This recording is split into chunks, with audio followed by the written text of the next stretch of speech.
Salut à tous, bienvenue dans cette nouvelle vidéo. Kvaratskhelia est signé au Paris Saint-Germain. Visite médicale prévue aujourd'hui. Donc voilà, dans la semaine, le contrat devait être signé, un contrat de 4 ans et demi latent jusqu'en juin 2029.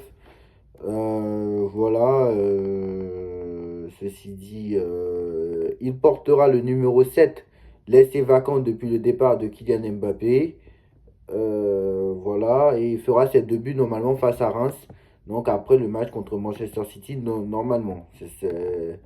Il fera donc ses débuts face à Reims, c'est-à-dire après le match contre Manchester City. Donc là, on a bien Lens, City et Reims. Après on a Stuttgart. Donc voilà. Donc voilà. Pas au prochain match de Ligue 1, mais à l'autre match en tout cas au prochain match de Ligue 1 au Parc des Princes. Voilà. C'est ça qu'il faut dire. Donc voilà, au Parc des Princes contre Reims. Voilà, donc voilà ce qu'il y a, c'est officiel. Voilà, maintenant j'aimerais parler de John Textor. J'ai fait cette vidéo pour John Textor. Comme vous le savez, hier, élimination de l'Olympique Lyonnais. Hier contre Bourgoin-Ange, comment je ne sais pas quoi là. Alors je ne saurais dire le nom parce que je ne connais même pas cette équipe. Je pense que la moitié des joueurs, des gens qui regardent cette vidéo, tous ceux qui regardent cette vidéo, vous ne connaissez pas cette équipe. Alors, je vais essayer de prononcer bien Bourgoin-Jallieu. Alors, cette fois-ci, ce n'est pas l'OM qui s'est fait éliminer par les amateurs, c'est l'OL. Bah oui, quand tu parles contre Bourgoin-Jallieu, donc tu n'arrives pas à gagner contre Bourgoin-Jallieu. Alors que tu te moques du Paris Saint-Germain. Euh, tu, tu, Toujours tu dis, je vais botter le au Paris Saint-Germain. Pourtant, tu n'y arrives pas à gagner contre Bourgoin-Jallieu.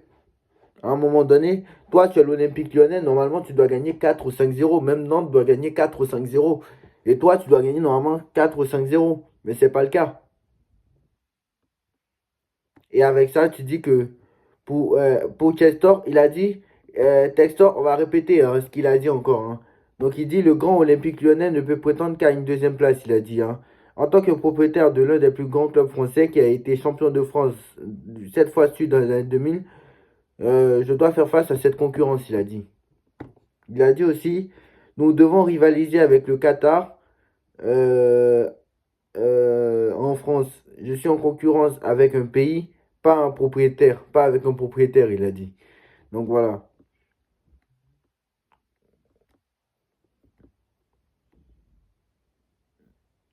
Donc voilà, je ne vais pas m'extrapoler là-dessus. Donc voilà. John Textor a dit que j'espère qu'il fera une mauvaise saison. Pour l'instant, c'est toi qui fais une mauvaise saison. Hein, parce que, on va pas se mentir, l'Olympique Lyonnais doit passer contre des amateurs. Voilà. On va pas se mentir là-dessus. Alors ce soir, tirage au sort des huitièmes de finale de la Coupe de France. Donc on va voir qui on va tirer. Normalement, qui se tiendront donc le 4 et 5 février. Donc c'est-à-dire dans 2 semaines à peu près. Je ne sais pas qui on tirera, mais voilà, si c'est pour tirer, on verra, on verra. Le tirage au sort est à 20 h. Voilà, c'est Beansport 1, donc voilà, on regardera. On regardera contre qui on va jouer encore dans ces huitièmes de finale. Donc voilà. Maintenant, on va parler de Kvaratskhelia. Kvaratskhelia, c'est fait. Contrat signé. Il portera le numéro 7 laissé vacant depuis le départ de Kylian Mbappé. Il fera ses débuts contre Reims. Et voilà, donc c'était un peu les infos du jour. Alors, de quoi je voulais parler d'autre? Oui, honnêtement, je vais vous dire la vérité, je la sens mal l'histoire pour le Paris Saint-Germain. Parce que quand vous voyez le match d'hier, quand même, ce n'est pas du tout rassurant. Hein. Moi, je le dis. Hein. Quand vous voyez le match d'hier, ce n'est pas du tout rassurant. Je suis désolé. Ce n'est pas rassurant du tout. Quand vous regardez le match d'hier, si tu es assis et que tu as regardé 90 minutes ton match, bah, tu n'es pas confiant pour le match contre Manchester City. Pour moi, c'est la vérité des choses. Tu ne peux pas être confiant contre Manchester City quand tu quand tu galères contre Espali, contre Saint-Étienne et contre PSG Eindhoven. Je suis désolé. Même si c'était à 3 bas. Honnêtement, je ne sais pas si le Paris Saint-Germain va y arriver. Je ne sais pas du tout. Quand tu vois le Barça se balader, quand tu vois Manchester City qui revient un peu en forme, contre depuis ils sont sur 3 victoires consécutives là. Euh, voilà, donc c'est très compliqué. Barcola il n'avance plus, même s'il a mis un but contre Espali, félicitations. Mais voilà, Vasquelia ne sera pas disponible pour ce match-là contre City, puisque la liste a déjà été donnée à l'UEFA et qu'il faudra attendre d'éventuels barrages si le Paris Saint-Germain est en barrage. Non, moi, honnêtement, je vous dis la vérité, je vais pas vous annoncer la défaite contre City parce que pour moi, je serais. Si je vous annonce la défaite contre City, c'est logique en fait, puisque Paris va perdre contre Manchester City, je sais. Moi, honnêtement, je n'ai pas. Déjà, City malade, c'est compliqué parce que l'Atlético Madrid, ça a été compliqué déjà. Donc, même un City malade, je pense que ça va pas le faire. Mais City qui retrouve un peu la forme, là, on est en train de le voir. City est en train de retrouver un peu la forme avant le Paris Saint-Germain, comme par hasard, mais ça va être compliqué, quoi. Là, t'as Lens, t'as City, donc c'est très compliqué. Voilà. Donc, moi, honnêtement, je vous dis la vérité, je ne sais pas comment on va faire. Je sais pas comment on va faire, honnêtement. Si on arrive à battre Manchester City et Stuttgart, tant mieux.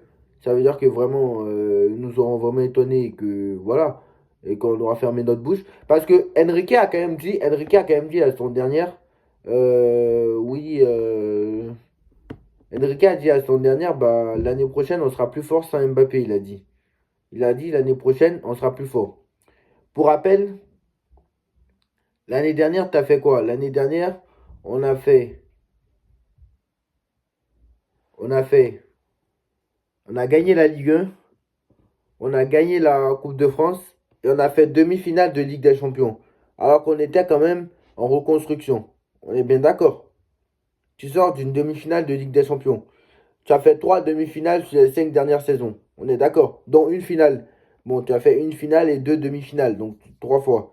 En les 5 dernières saisons. C'est quand même pas mal. Voilà, c'est comme ça quand le Real, quand le Real entre 2000 et 2014, il gagnait pas de Ligue des Champions. Et entre 2002 et 2014, ils ne gagnaient pas de Ligue des Champions. En 2010, en 2011, en 2012, en 2013, ils ont fait demi-finale, quart de finale, demi. Même City, hein, ils ont fait comme ça, hein, demi-finale, finale. Voilà, c'est comme ça qu'il faut progresser au fur et à mesure. Donc, toi, tu as fait 3 demi-finales en 5 ans, dont une finale. Tu as fait 2 demi-finales et une finale en 5 ans. Tu t'es fait éliminer en huitième 2 fois. Mais bon, c'était contre le Bayern, c'est Ligue des Champions qui était plus expérimenté que toi.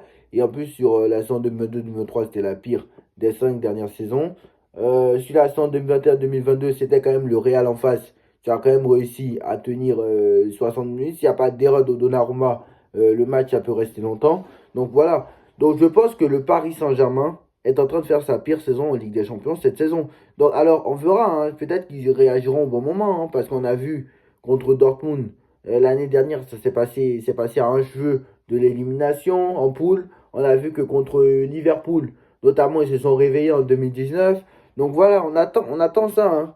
On attend peut-être que contre City, ils vont gagner. Je ne sais pas. Mais en tout cas, ça va être très compliqué, hein. En tout cas, ça va être très compliqué. Donc j'espère la victoire contre Manchester City. Mais moi, honnêtement, il n'y a rien qui me fait penser positif. Donc voilà. En tout cas, voilà, dites-moi en commentaire ce que vous en pensez. On like, on partage, on commente, on s'abonne. Et on se retrouve très très vite pour une nouvelle vidéo. Kvaratskhelia au PSG. Yes.